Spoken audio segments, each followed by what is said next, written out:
everybody. Dungeon Masters Guild, One Bookshelf fans, DriveThruRPG fans, thank you for joining us today. Someone pointed out that we need to update the name of this stream.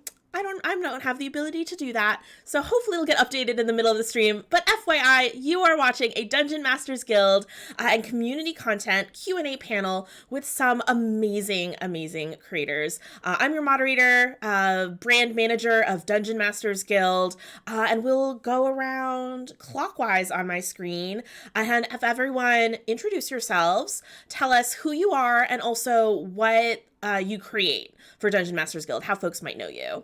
And on my screen, that brings us to Ashley first. Hello, thanks for having me. I'm Ashley Warren, and I am a narrative designer. I'm the founder and director of the RPG Writer Workshop, which helps new authors get started in the tabletop role-playing gaming industry. I produced the Uncaged Anthology project.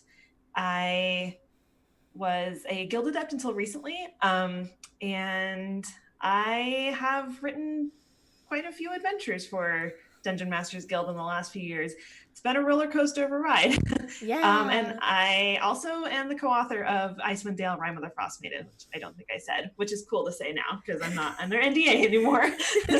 Yeah, I feel like with all of those things you've mentioned in that whirlwind, lots of wisdoms to share. I'm really excited. Next up, we have Jackie. Hi everybody, I'm Jackie. I am a TTRPG writer, and I've contributed to Uncaged Anthology with Ashley for Volume 3. I have also done supplements for Journey into the Feywild, which is just a wonderful little supplement about getting ideas for having your own adventures in the Feywild. I also wrote Forged into Battle, which is a martial combat focused supplement where you have new combat maneuvers. And I am also, well, not on the DMsGuild, but I am also the creative lead for the Unbreakable anthology on DriveThruRPG. Definitely relevant to Dungeon Masters Guild as well, or just creating in our community content programs in general. And last but certainly not least, we have JB. I'm over here just crying. They've done so much. Hi, everybody. I'm JB at Drop the Die on Twitter, Facebook, all those places. I write tabletop RPG stuff. I do a lot of editing and layout currently this year, but 2021 will be moving back into a cycle of making my own productions. You may know me from Taverns, Inns, and Tap Rooms, both regular and in Hell editions, or 50 Notice Boards quests. Those two series alone have been the vast majority of my catalog for purchases, but I like to make a lot of tabletop stuff to help the DM better adjudicate the game on the fly and leave things open for interpretation and improvisation from the DM standpoint. So less structured adventures and more little keynotes you can pick from to run stuff the way that you like to run it. Yeah, we have a variety of, or creators who are creating a variety of different types of content on this panel. So no matter what sort of things you can dream up, hopefully we have someone who can answer questions for you on this panel here. I see we're already getting questions. The Digital Saint asks, any tips for someone starting out on online content creation regarding avoiding legal copyright disputes when working in someone else's system? For example, creating D&D content. So that is actually a great question for us to start off on, or at least I can provide a little bit of insight. So if you're publishing on, say, DriveThruRPG or anywhere else for D&D, there's something called the Open Gaming License, which I encourage you to look up and see what parts of D&D are available for you to use directly in your creations. But this panel is focusing specifically on Dungeon Masters Guild. So if you're unfamiliar with Dungeon Masters Guild, it is a platform and also a license. So it is you get to license 5th edition Dungeons and Dragons. If you're publishing on Dungeon Masters Guild, then basically any intellectual property that belongs to D&D in terms of written content. So you get to use monsters like beholders. I have a podcast called Behold Her, secret plug. So I just pronounce that word wrong all the time now. Beholders, and every spell that you can imagine in the core books and all the new supplementary books that they're creating. You get to use those in your content as part of Dungeon Masters Guild. So let's start off. All of you mentioned a whole bunch of different titles that you have worked on, and you are prolific creators. But at the beginning, we all make mistakes. Everyone does. So what would you say are things you consider missteps in your early days, and what did you learn from them? And I see like Ashley was like, oh yeah, we have some. So how about we start with you?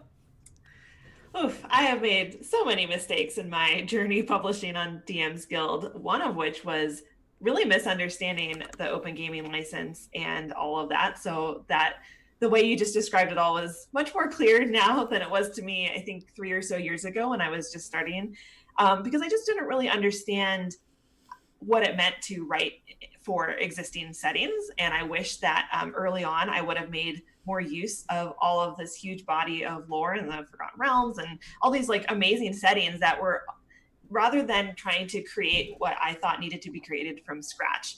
And that, again, that's mostly my misunderstanding. I thought that when you publish to a place like DMsGuild that you had to come up with all of your own original stuff. And so I felt like I was doing a lot of recreating the wheel rather than just tapping into this, all of this several decades worth of lore. So that was definitely a mistake of mine, because when I realized that that was the whole purpose of publishing a Dungeon Masters Guild, to use these amazing settings, that really unlocked a lot of ideas and kind of helped spur my own creativity, because I realized that world building is very complex and complicated, and that when you're getting started, you don't need to have this huge world from scratch, which is something that a lot of authors feel like they need to jump into first, which is hard, and I think it's worth building up to that. So I would definitely say that my biggest mistake was just not making use of things that were already created for me. It doesn't mean that we're not creative and that we can't continue to build off of that, but why not just use what's already there? That's the whole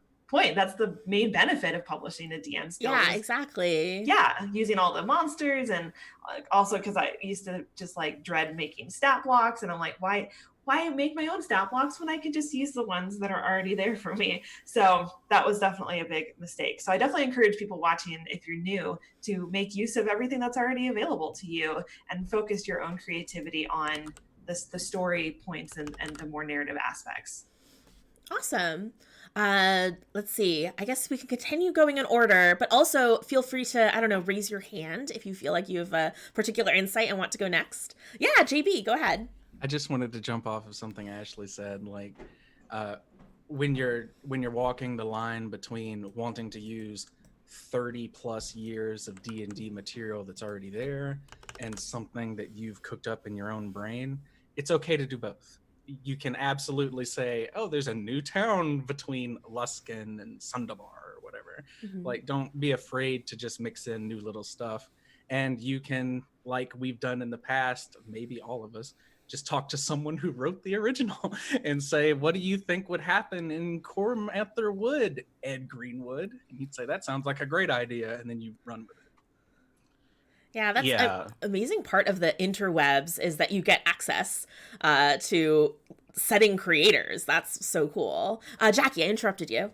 Oh, no, it's okay. I really did enjoy using the OGL for DM's Guild. It's kind of one of the reasons why I really leaned in hard onto that, because as more and more materials being provided, I can expand on it. I can add more things to it. Like when Ravenloft came around, I was so excited, because that was when we can finally bring in all the fun things from Ravenloft. And then now we have Eberron in the fold, and we have Guildmaster's Guide to Ravnica. So a lot of settings to play with. You have a lot of material to work from. It definitely makes it worthwhile to use it. And I think the most important thing is reading that OGL and identifying, is this something I really want to utilize, or is this going to be something that I don't need to utilize, and maybe I need to go to a different marketplace and community space instead. And that's perfectly okay, but be aware of those things and know where you want to go, because that will be a question you're going to ask yourself quite often in the beginning. Yeah, absolutely. And we are actually getting some questions that touch on what's the difference between the OGL, Open Gaming License, and Dungeon Masters Guild License. Which I think I'm trying to say that more and more, because I think folks don't realize Dungeon Masters Guild isn't just a platform. It is a different type of license from the Open Gaming License. So folks are asking, let's see.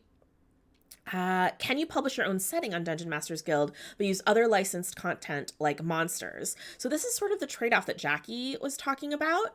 Dungeon Masters Guild is part of that license. You are using the existing settings in 5th edition Dungeons and Dragons. So that's Forgotten Realms, Ravenloft, Theros, Ravnica. Am I missing something? Goodness Eberron. gracious. Eberron. Thank you. I knew I was missing one. And Eberron. Or you can do what JB said and create like small neutral setting things. So like a small town, for example. Even a city, if it's like a generic sort of city, it could be any city. You cannot create your own totally new setting. Or if you're creating, say, a town, but everyone in the town is fox people and they have their whole own like different arcane system and gods that they worship, that becomes a new setting. That's enough special things. So that is more suited for, say, like the open gaming license and DriveThruRPG. So that's the difference there. If you go to DungeonMastersGuild.com and scroll to the bottom, there's a creators questions section. And there's a whole frequently asked questions page that has a chart about like this is a column of list things I want to do. Can I do these in the open gaming license? Can I do these in Dungeon Masters Guild? And it really breaks it down for you. But you really need to read it. Just sit down. It sucks. Just sit down and read the whole OGL. Just read the whole thing. Just read it. It's so worth it long term. You can even make little notes for yourself and go back.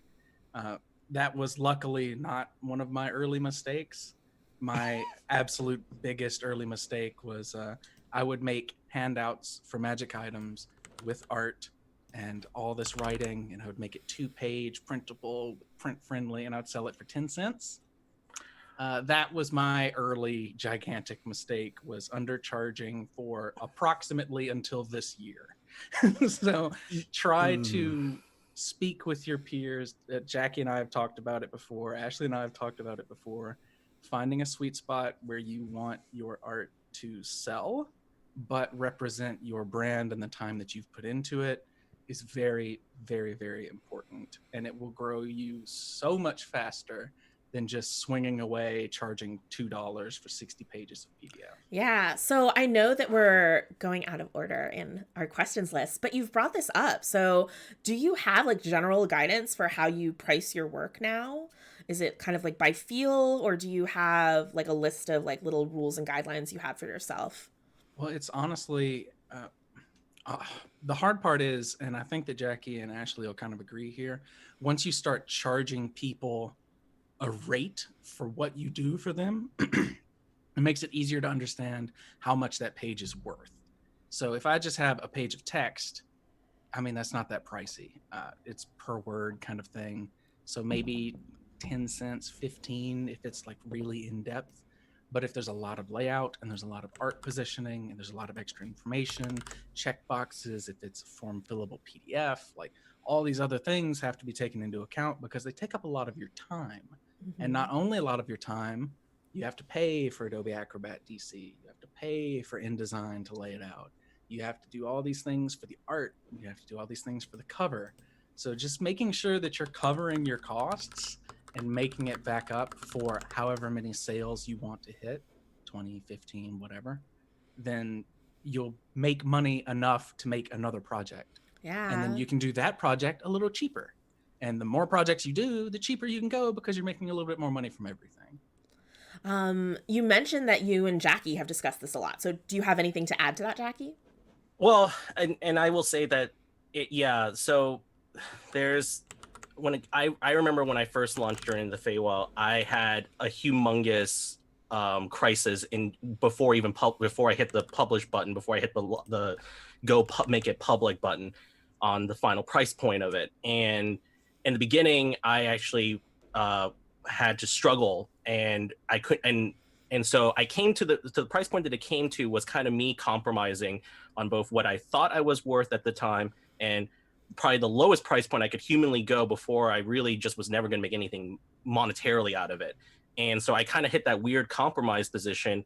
And I will say, thankfully, though, it is still one of my most outstandingly best-selling products that I have in my catalog.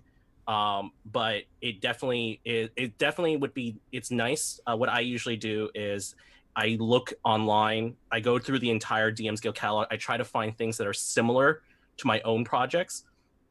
And that way I can get a gauge of both the size, the detail, and what I need to do in order to be competitive in terms of the price point, and see where I need to change. I can say for like Forged into Battle, there were actually some other folks who did write other combat maneuver style supplements, but a lot of them were really short. So I had to then research and look into other supplements that were like dealing with spellcasting, dealing with other kinds of supplements that were within the page size limit too. So when I looked at that, I looked at those, and then I kind of gave like a rough comparison. I said, okay, this is where the rough average price of everyone is located. Where am I sitting in terms of how much work I put in terms of the costs and in terms of my time, and how much detail that I put in, and then kind of find that nice little sweet spot. Sometimes, though, I will say it's still more important to charge for what you're worth, because as JB said, that will help you fund for your next project. And things do increasingly get easier as you have a larger and larger catalog to build from. Because then you can actually now start pooling that money and putting it towards things like commissioning an artist for your cover, and even start going to building and collaborating with bigger groups of people, because now you have enough assets and resources available to you personally that you can now just give off to, say, someone else, and you can now start giving royalty splits with your fellow creators and build into a bigger group and and enhance the community. Yeah. Oh my goodness. I have so many follow-up questions myself from that, but also chat, we're getting some really great questions. So we'll focus on ones related to the topic at hand, pricing. But before I get to those additional questions, Ashley, did you have anything you wanted to add generally about pricing and how you approach it? Yeah, I mean, it's definitely something that I've also struggled with over the years. I definitely severely underpriced my early work. Most of it was free. I do keep some of my select work free just because I feel like I like to have a balance between having some free things available to people. And that's also a philosophy I have with the workshop as well. But I think it's just something that you kind of have to go with your gut, do a little bit of research on with other titles. And I think that if you feel like you're underpricing, it does hurt everyone. But it's hard sometimes to get over that feeling of like imposter syndrome, like you're overcharging for work that you don't feel is worth that, but it is worth that. And also, whenever I know this comes up a lot in the workshop where people are like, well, what if I charge $5 for this adventure and people don't like it? It's like, well, that's the risk we take whenever we buy new media. We might not like it, and that's okay. It's not, no one's going to demand a refund. And if they do, that's kind of jerky. Like you have to price your work fairly so that it benefits everyone in the community. But I don't know, it's complicated. I still kind of grapple with that, and I don't always know the right answer, but yeah, do what feels right to you. All right. So jumping into some specific pricing questions that folks had, Dar Jr. or Dar Jr.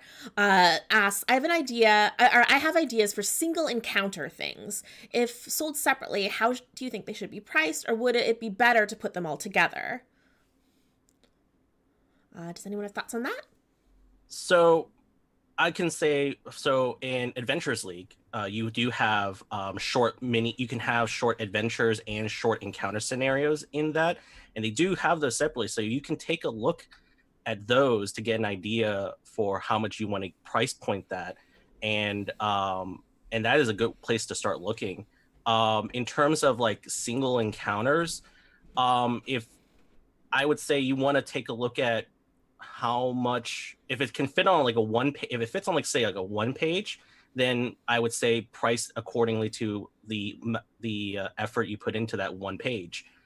Because if you put a lot of content into that 1 page, then you need to price for that, and you need to remember that when you go in, even if it goes larger, and if you go from like to 5 pages, and that's because, well, now you're including additions for like, okay, how do you change the encounter to suit the needs of your group, and how do you add things like, how does this encounter expand beyond just the single encounter? Like, what are the others? What are the leading and exiting story threads that connect this encounter?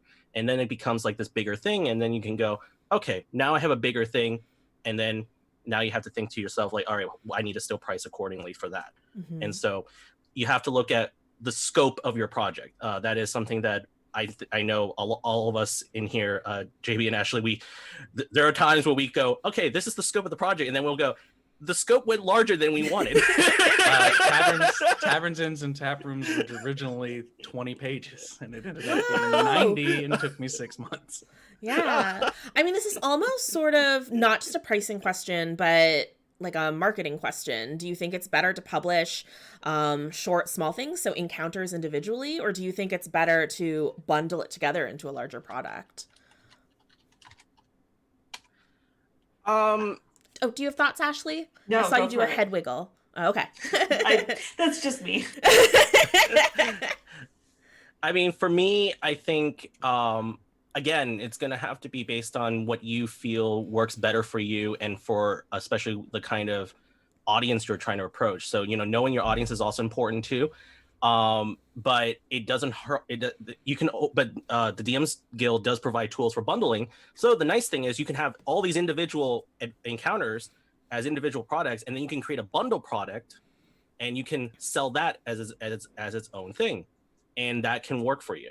Yeah, and so I'll talk about the bundle tool just briefly to help folks understand. So it does what it sounds like. It bundles all of those titles together, but there are some things you can do with the bundle tool. So you can have things set at a discount, so that if someone buys everything together, maybe they save like 10% or whatever percent. If they own a title that is already in the bundle, it actually backs out that title from the price of the bundle. That way, if someone's already purchased things, they're not being penalized or forced to purchase things again, which is very, very useful, and is a difference between actually like physically bundling all your PDFs into a separate title and creating an unofficial bundle in that way, which folks used to do. But now the bundle tool is available. There is something to speak about if you are going back to you saying that you're doing 1-page or maybe 2-page short adventures. There is some merit to making it its own bundle. The bundle tool is fantastic for books and bigger pieces. Good Lord. It's a great addition to the site. But for accessibility purposes, some people can find it a lot easier to navigate if you do put them all together. But if you do something like that, it's best to tempt people to purchase that bigger product than them individually, usually for a markdown price. Mm-hmm. Even if it takes you a while to put it all together and have it in a bigger PDF, it's better to usually pitch that a little bit cheaper than individual products, even if those products have come out previously. So if you're selling that 2-page adventure for $2 or $3 or $5 or $50,000, whatever you think it's worth, your final product where they're all mashed together needs to be cheaper than each of them individually purchased. Mm-hmm. That's going to be like your biggest bet to get people to look at it and consider buying it. And a lot of times what happened when I was doing the opus of elemental spells, I released each element when they were done to see which ones people were excited about. And them purchasing one element got them to purchase the whole thing when it came out. So I had a whole bunch of sales of just single titles, and then I had 5 times as many sales when I put the whole thing out as one PDF. So that can be a good thing to do if you're working on making this big catalog for sale. Oh, that's great advice. You also mentioned finding ways to tempt people to purchase a larger product. And something I've seen more and more creators do, well, there's 2 things.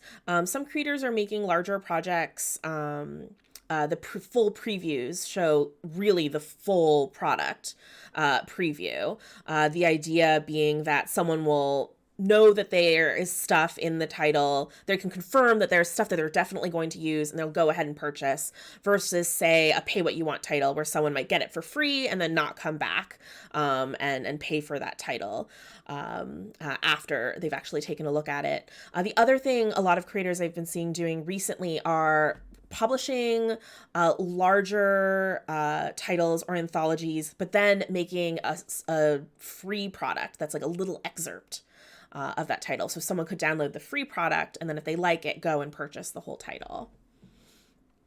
But some of our other questions that have come up in chat focus a lot on sort of what happens after you've actually written and created your title, which is more about marketing and promotion. So I'm going to see if we can kind of touch on a lot of these questions by asking a general question first and getting your general wisdoms. So you've done like the whole, like you've done the thing, you've written something, you've hit the publish button. What are things that new creators can do to let people know that their project is out there? Like, what tips do you have for marketing and promoting your titles? And I know I just framed this as after you've done the thing, but this also maybe includes like the lead up, like while you're working on titles. And Ashley, we'll start with you. Sure. So this is something that we also talk about in the workshop, because marketing promotion can feel kind of weird for a lot of creatives. It feels very like self-serving. So sometimes there's this kind of mental obstacle to get over before we feel comfortable promoting our work. And sometimes self-promotion feels weird. But ultimately, it's a way to show people your work. They're not going to find it unless you tell them about it. So one thing that I think is good to do is to really use your social media profiles, I guess, wisely. Consider posting the same thing more than once, because people in different time zones will probably miss a lot of your posts. So even if it feels like you're posting a lot about the same thing, different people in different audiences will see that all the time. So if you're relying on just like one post a week to cover your bases, it's probably not going to. So having a schedule, a social media schedule, doesn't have to be complicated. Just make, a pretty graphic, make sure you use alt text when you post it, and just be consistent about posting it. You can create a small little calendar for yourself and just make it easy. You can automate it, schedule things ahead of time, but it's important to be consistent about it regardless of whatever you do. Another thing that I think is worth doing, that I think everyone here does, is have an email newsletter, which is, it might sound like it's a lot of work, but it's important to have marketing avenues for yourself that aren't reliant on a social media platform, because social media changes a lot. And when one thing changes, that can kind of disrupt the rest of your marketing efforts. So if you have an email list, that's something that you always kind of have more control over. And it's really easy to set one up. You can set one up for free. There's a ton of free tools like TinyLetter. And then whenever you have something to share, including during the run up to a release, like if you're working on something, you can share progress with people, which I think is a great way to get people invested in your product.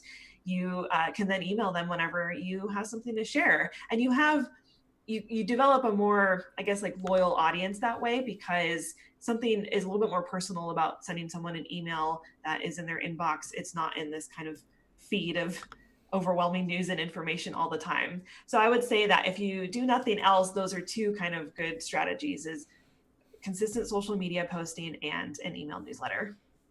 Great tips. JB or Jackie, anything to add? Oh, I see a raised finger. A fingu. Yes. I actually did not see that the Uncaged anthology was a thing for maybe 4 weeks, right? And I live on Twitter and I worship Ashley Warren. So like there's the idea that even, back that short a distance, there's something that fell through the cracks. I did not see it. Nobody shared it. It just completely did not touch me. So the idea that you can overshare is actually a little dated, because the algorithms for most social media will prevent that regardless. If they see you sharing something too often, they'll suppress it for the people that have already seen it. So just hammer it over and over and over again. Retweet it every couple of days, every day, a few times a day. When I did a new release like Taverns, Inns, and Taprooms in Hell, I retweeted that every hour, and every hour people were like, oh, I didn't see this, for 3 days. I was like, get the first 50 copies, they're half off. And those first 50 copies went out the first day, but people still retweet it today because they never saw it the first time, right? So don't be afraid to overshare. And I promise I will do an email list soon. I'm sorry. What about you, Jackie? Anything to add? So yeah, I definitely had a lot. I've definitely tried different strategies over the last few years, but I think the most solid ones have always been consistent social media posting, especially on all your platforms. Be very comfortable with your platforms. Especially like for me, my main, I know which platform you have the most engagement from, because some people will just go through the big three, which is Facebook, Instagram, and Twitter, and just keep hashing it out. But it's important to identify where is your main audience and who is most likely to engage with you the most, and put as much focus as you can onto that. And so like for myself, I learned very early on that my main platform has always been Twitter. And so I put the most amount of effort and energy into Twitter for the marketing. And I've done a lot of different things. I've done the promoted tweets. I've done a lot of the other different things. And those can be effective strategies, but they are very costly. So for just without trying, if you're starting out, don't worry about doing those big money jumps. Just do the most common thing, which is consistently tweet. Do like JB said, tweet every hour for that first 48 hours you're there. And honestly, the email listing is so powerful. I won't share too many specifics on on this project I'm working on, but for Eyes Unclouded anthology, we got a lot of email subscribers, and I mean a lot. And so we are very happy about that, because when it launches this coming month in August, we're going to see a lot of people getting that email, and they're going to come on in. And it's a very, you can say that makes more of an impact than anything else, because that's the most direct avenue to a prospective customer. And so you have to look at it that way. Anything that will give you the biggest amount of necessary eyes to see it. And that means also, I'm very blessed because I have a lot of devoted friends that when I share something, they will actively share those things and retweet it and everything. So, it's very good to have friends like that. And so if you have those kind of social circles and people that are absolutely fans of you, do it. I'm seeing in chat that there are folks who are really appreciating feeling like they're given permission to promote themselves. That is absolutely something that a lot of creators struggle with, feeling like, oh, am I being annoying? Well, no, people follow you because they want to know what you're up to. That's very, very true. Dan Goodchild in chat, hopefully this answers your question about good ways for new creators to draw attention to their products. I feel like there were lots of helpful tips there. And Meredith in chat actually said something that kind of leads into the next question I wanted to talk about, which I love seeing creators promoting other creators too. It's such a good sense of community. And I've talked a lot about the benefits of Dungeon Masters Guild as a platform/license, but the other really big perk is that it is a creator community.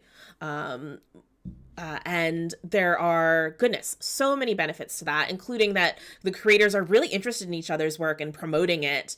If you are, say, using Twitter, for example, to do all these marketing tweets that Ashley, JB, and Jackie are encouraging you to do, I would use hashtag Dungeon Masters Guild or hashtag DMsGuild and tag @DMs_guild because the community follows both of those, gets really excited about new products and new creators, and are constantly have a discussion going.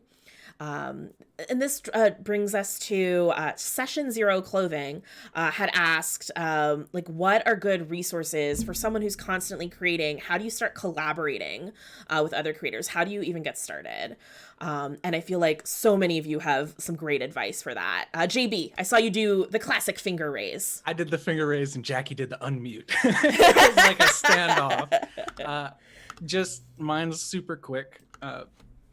When people want to know you when they collaborate, and that's something kind of piggybacking off of social media, if they have absolutely no idea who you are other than the products that you make, it can be a little intimidating to try and start a working relationship with you. Let people know who you are. Like GM Lee posts coffee every morning. You're like, okay, okay, Lee. We all know Lee at this point, right? It's kind of that way, you know. Be open about who you are and what you're excited to work on, and more people will cater their inquisitions to you based on who you are and what you like, right? Mm-hmm. But in 2020, I had a little bit of burnout come February. I was working on a really, really big project. I didn't want to start anything myself. I joined the DMsGuild Discord.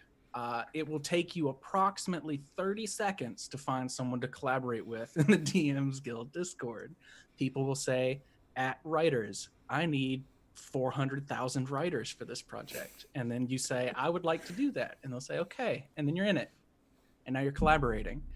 And when you do that enough, your first time is going to be pretty daunting and kind of difficult.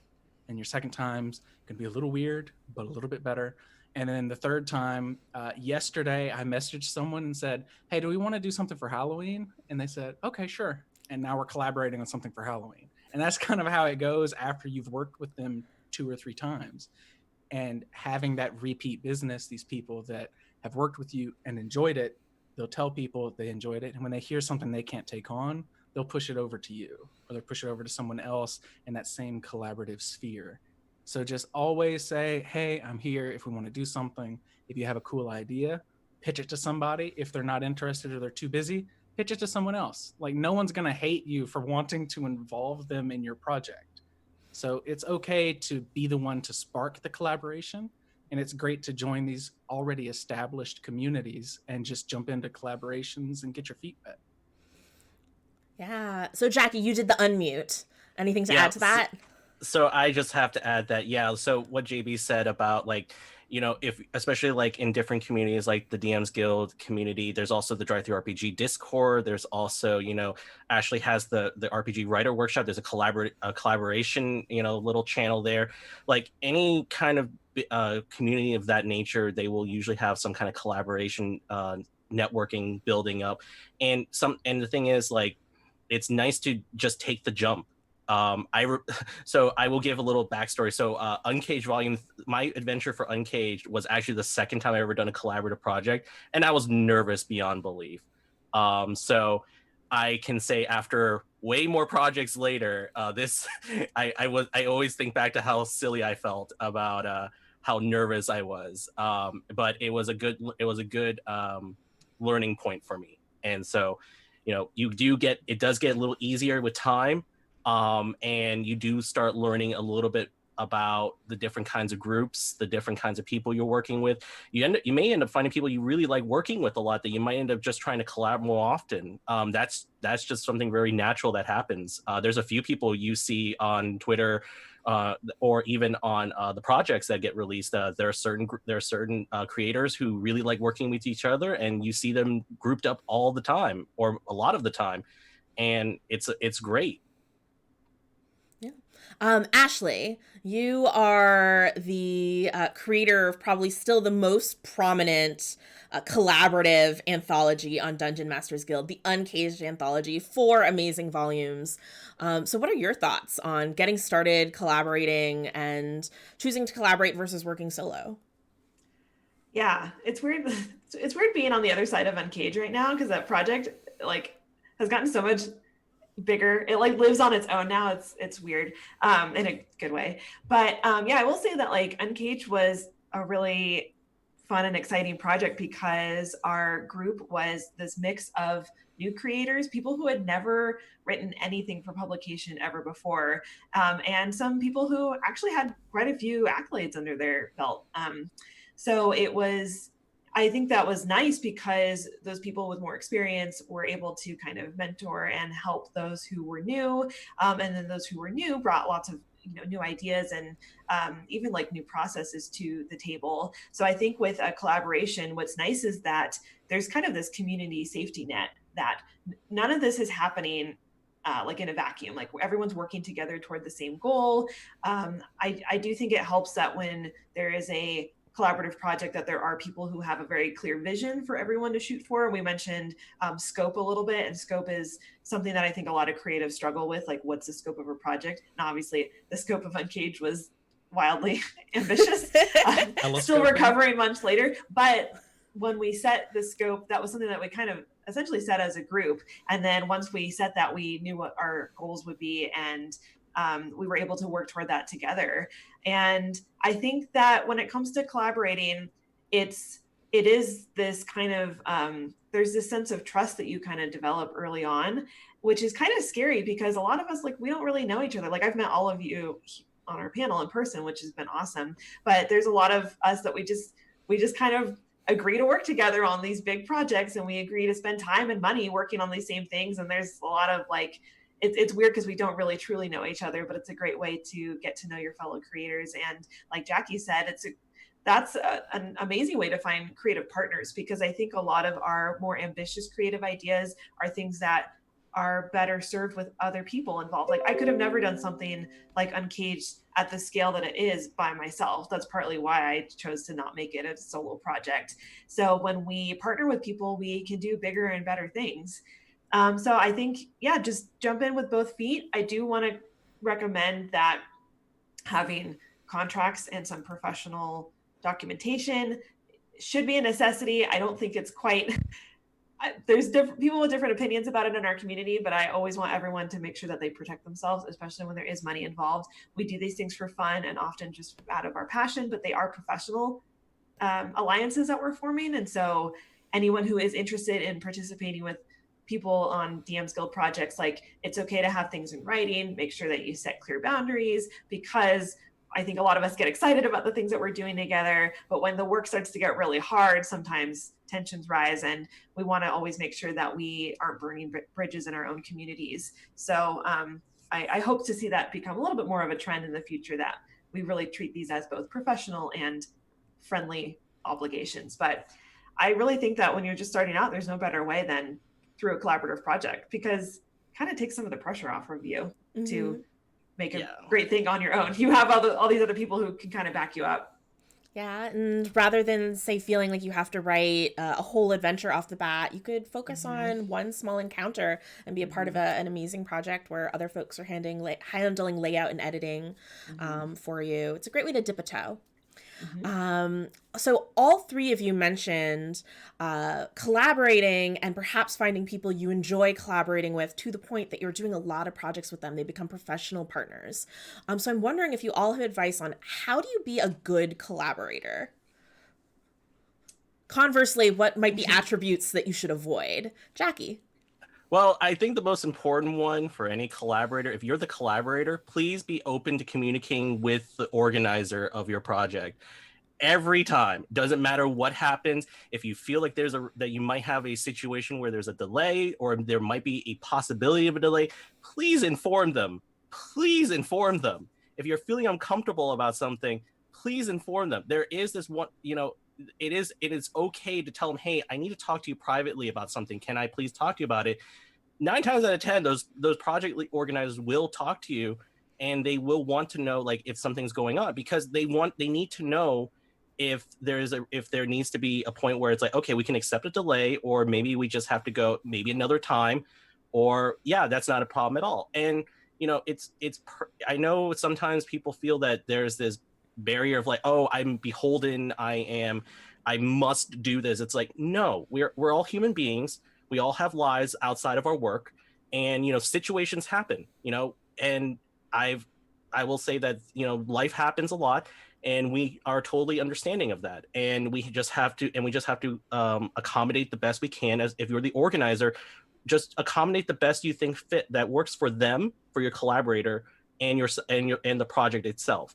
If you feel like it's not going to work out, then just be honest with them. Tell them, like, hey, maybe this is not going to work out. We'll have to try again another time. I'm so sorry, but thank you for coming on this board so far, and hopefully we get to do it again. And, because there's always next time. This is not the final project. There is no such thing. There will always be more projects. So just worry about being honest with your communications and just communicate. Communication is so key in so many aspects of life. I totally agree, Jackie. A lot of times, especially new creators, I feel like everyone makes the same mistake where they say yes to every project they get handed because you feel like you can't say no. Like, who knows when opportunities will stop flowing, and then you get overwhelmed. Communicate with your project leads. If you have to step away from a project, if you let them know as soon as you can, so much more likely they're going to want to work with you again once you're out of the weeds. Ashley and JB, I saw you both nodding along a lot to what Jackie said. Who wants to jump in? Yeah, I'll quickly go off of that. That first of all, overcommitting is definitely a mistake that I think everyone makes, including myself. And I just want to say, like, I could not agree more with everything Jackie said. And on the other side of that is, if you are organizing a project and someone needs to leave for any reason, like, it's better to be gracious about it. I think that none of these projects are life or death.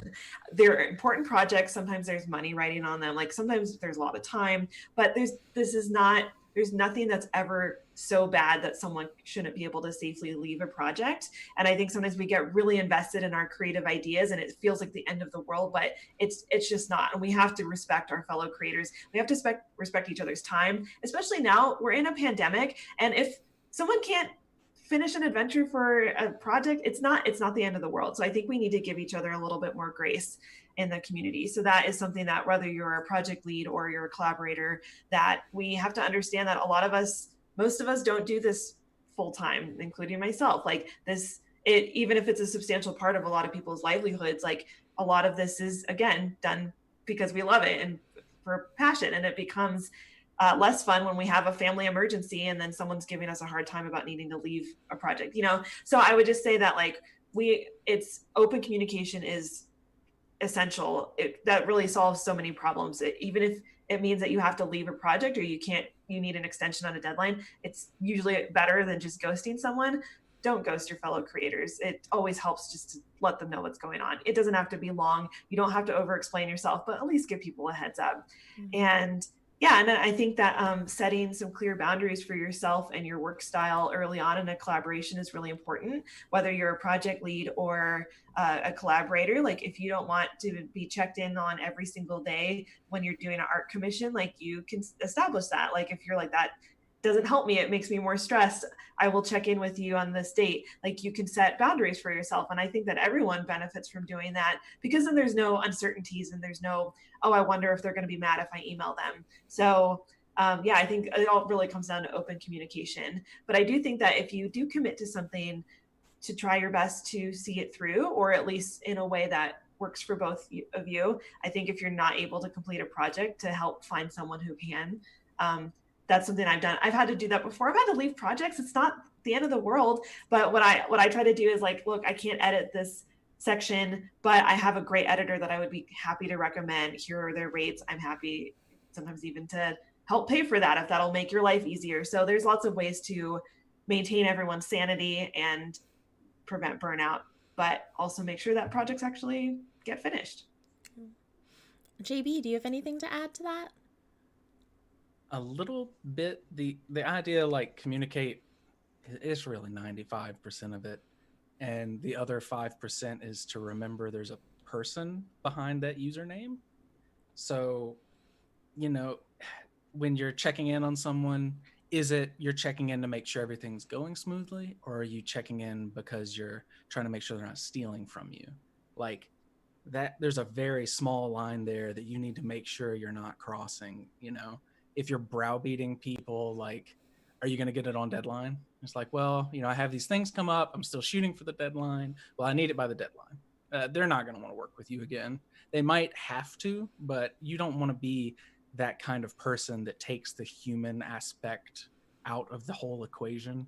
Try to remember that there are people with lives and talents. They might be taking on a project that's outside of their comfort zone. Talk with them about that. Is that going to influence how quickly they can work? Is it going... Just let people feel comfortable working with you, and people will work with you way, way more often. Yeah.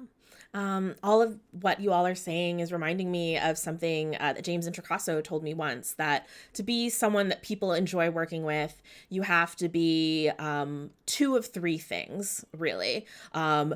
So heckin' talented, like a rock star producing amazing work. Produce work on time. Be friendly and enjoyable to work with. If you can just get two of those, then people probably are going to be like seeking you to work with.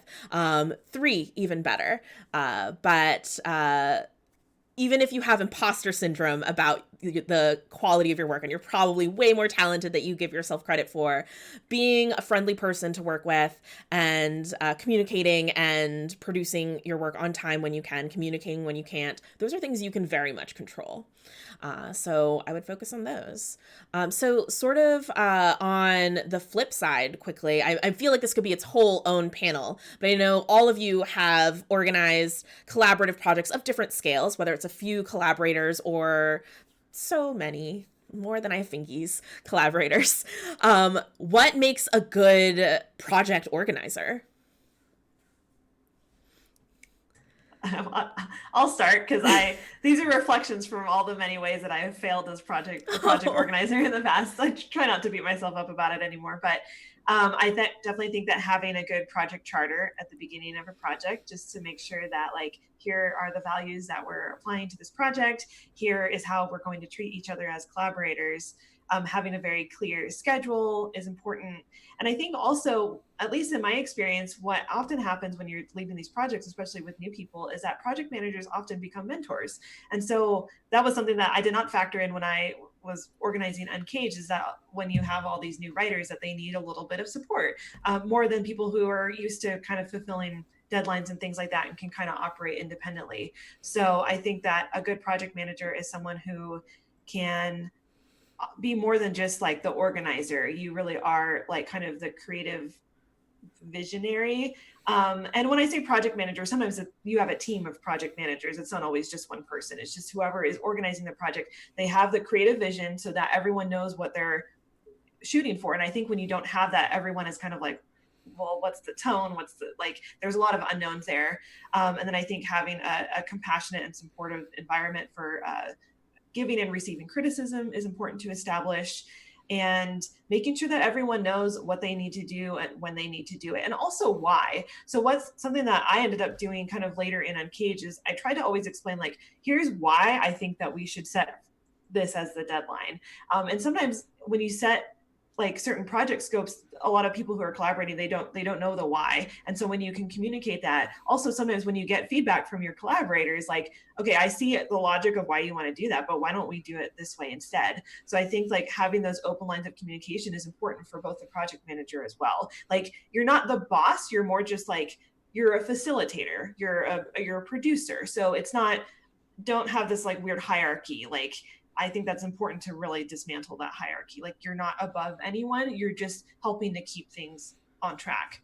So those are all the things that I've learned in my many failures. Oh, I just have JB. a quick question Yeah. for Ashley. Can you explain to the people watching at home what a charter is and why that's super important? Ooh, great question. Yeah, absolutely. So a charter is basically a document that, it's kind of like your code of conduct. It's another word for that. It's both a contract for the actual logistical side, like, I agree that I'm going to write this and I'm going to get paid this, but it's also, I agree to the values that are established in this group. Like, so I would think of it kind of as like a code of conduct. I know when I worked on the Princess Project, another DMsGuild collaboration, Ashton Duncan had a great charter. And it was basically the first thing that any of us got before we even started any work on the project. It was just a document. I think it was even just a Google Doc that was just like, here's kind of the whole overview of the project. Here's the scope. Here's the anticipated publishing date. Here's how we're going to treat each other as collaborators. Here's my role as project organizer, and kind of the other logistical stuff. Yeah, it was great. And I had done a very informal version of that for Uncaged, but that was before, I don't know, another lesson learned. But I think that any collaboration benefits from having that document, because it's also good for the project manager to really think through every single aspect of that, even before anything gets started, because I think it really clarifies a lot for everyone involved, including the project manager. That's what a charter is. That sounds so helpful in so many ways. Jackie, what did you learn from your Unbreakable So experience? yeah, we learned. So we everything we learned from Ashley, we also learned on our own journey as well. So that's not saying anything bad, Ashley. That's literally just everything good we learned from your experiences, from what we learned from doing it Uncaged with you. We brought to Unbreakable, and as we brought it over, we quickly adjusted things that tailored and fit to our group, and to the scope that we wanted. And I will say that I will peel behind the veil a little bit, because we we are redoing our charters because we are expanding the scope of Unbreakable into the for the future because I'm an overly ambitious person. So I can say comfortably that having that charter gives grounding for what your vision is, because it gives you the foundation you need, especially if you're the project organizer, because if you don't have a clear vision, it becomes very hard to remember where you are 6 months down the line, because your collaborations can be anywhere from 3 months, like 2 months to 6 months, or even in some cases a year. And you it's important to have that kind of documentation to keep you grounded and keep you focused. And I will say that it definitely having those codes of conduct is very important, because sometimes things happen and you need to address those things, and then having those logistical details tells everybody, okay, is this a project I really want to be participating in or not? Because especially when especially when you find out, okay, this is a lot more work than I was expecting to. Am I able to handle it? Do I have the time to handle it? And in our and including in our charters, we do include like a general like timetable of like production schedule. Now it's not completely 100% beholden to, but this is where we want to be by this point. So and I remember when we did ours for Unbreakable, we knew we were going to go straight into the winter holidays, and so I requested with my fellow project leads, Caroline and Jazz. I requested, can we please have 3 weeks of nothing? Nobody writes, nobody draws, everybody enjoys the holiday season like a normal person. Just no one works, and so we blocked off 3 weeks off, and we just said nobody should work on during this entire period. The only ones that actually worked was the three of us, because we were compulsive, and so we were doing a lot of work behind the scenes at 3 weeks. But we were just so we were like, but everyone else can not work. We want everyone to enjoy their holiday season. We don't want them to be stressing about work. And then we'll do a follow-up email after a couple days in January to just catch up with everybody, see like how they're doing, and get a little touch base with everybody. Because things happen after the holidays too, so we want to just make sure everybody's okay, and then we're just proceeding forward with the final stages of production, and then the last post-production stuff was mostly just me, Caroline, and Jazz panicking for 2.5 months. Oh, goodness gracious. So we are coming up on the end of the hour. I want to thank all of you for taking time to be on this panel. I see in chat that folks feel like they've gotten a lot of information and wisdom from the three of you, but also a lot of inspiration and motivation. So thank you for making yourselves available to chit chat with me. Let's go around. We'll go backwards and do some outros. Let folks know where they can find you, and if you have like one short piece of advice that you want to leave people with, make sure that they prioritize or that you didn't get to say, feel free to throw that in as well. So JB, going backwards, that means we're starting with you. Hi everyone, I'm JB, also known as Drop the Die on Twitter, Facebook, Instagram, all those good places. I think that the one little piece of advice that I have for everyone is to only give and expect what you think can be delivered without taxing people. Like, it's so hard when you feel like you're trying to live up to someone else's expectations, and it's so hard when you're pushing people to live up to your expectations. Just remember there's people behind those names and behind those projects. And I would highly suggest, if you want to see anything that I'm doing, to follow me on Twitter. I do monthly free PDFs from my back catalog of stuff that I've made. And this coming month is going to be a really good one. So that's the best way to keep in touch with me. Awesome. Thank you, JB. Jackie. Hi, everybody. You can follow me on Twitter and Instagram at DeathByMage. I will usually be tweeting anything about other people's projects because I love supporting everyone in the community. That is really one of my joys in the platform, is really just sharing everybody's projects and all their achievements, because everybody deserves to be celebrated. And I will say that for me, the most important thing is, for at least my last piece of advice is, celebrate everyone's successes. Everyone works hard for what they do, and you don't know what went on during that whole process. There's a lot of things that happen. There's a lot of good things and a lot of terrible things that happen along the way. And really getting to that point of make public is one step of the most satisfying relief you get. The next one is actually finishing your marketing campaign. But but yeah, celebrate and share. It's so easy for people to miss things. Like, if you love something, if you think it's something cool, please share it. It really will make the most impact to these creators, because there's so many things going on all the time. And just be kind to each other about it. Be happy for them. Wonderful advice. Thank you, Jackie. Ashley. Yeah, thank you for having me. This is great. My Twitter is Ashley at @AshleyNHWarren, not at Ashley Warren. Sorry to the other Ashley Warren, who gets lots of tweets. I've definitely tagged her before. Yeah, I'm sure I probably told people Same that with Twitter Laura handle Bailey. too. Oh, man. Yeah, so apologies to the other Ashley Warrens in the world. My website is scribemind.com. I'm currently running a free email series about the creative process. A lot of what I've been doing this year is more than just TTRPG stuff, because I think creativity is important in all aspects of our lives. And I would say that I think in general, guilt and shame are deterrents to creativity, and that when we feel guilty for not completing something or not writing something, it's only really going to hurt. So try to reframe your creativity as a positive gift that you're giving yourself, rather than something that you're failing at. And especially during this wild time in the world, like, give yourself a lot of grace, give each other grace, and treat yourself the way that you want to be treated by others, and also pay it forward to the community. Thank you, Ashley.